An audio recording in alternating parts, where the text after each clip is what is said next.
Pemirsa, motor marbot Masjid Lengit diembat maling pas lagi mimpin sholat subuh berjamaah. Aksi pelaku ngembat motor korban terekam kamera CCTV. Pelaku gawak motor keluar area masjid dengan cara didorong.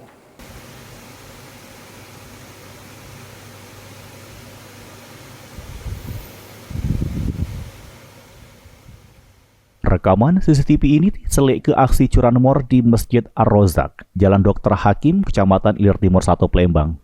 Sesudah bobol kunci stang motor, pelaku dorong motor korban metu dari area masjid.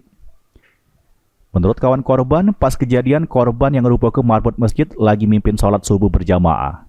Sadar motornya udah ada lagi paginya, pas diselik rekaman CCTV, ternyata pelaku berjumlah 2 wong. Sikok pelaku nunggu di depan masjid memantau situasi sekitar, sedangkan sikok pelaku lagi beraksi ngembat motor korban yang terparkir di samping masjid. Lagi sholat subuh nih anjir. Oh, pas wong lagi sholat subuh. Parkirnya di sini. Dia tuh wong dua.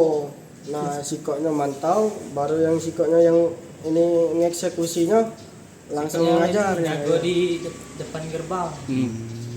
Itu motor siapa yang diambil? Motor marbot Masjid Ar-Rozak ini. Motor kawan ini. Siapa nama kawan? Awalnya Arif Febriansyah.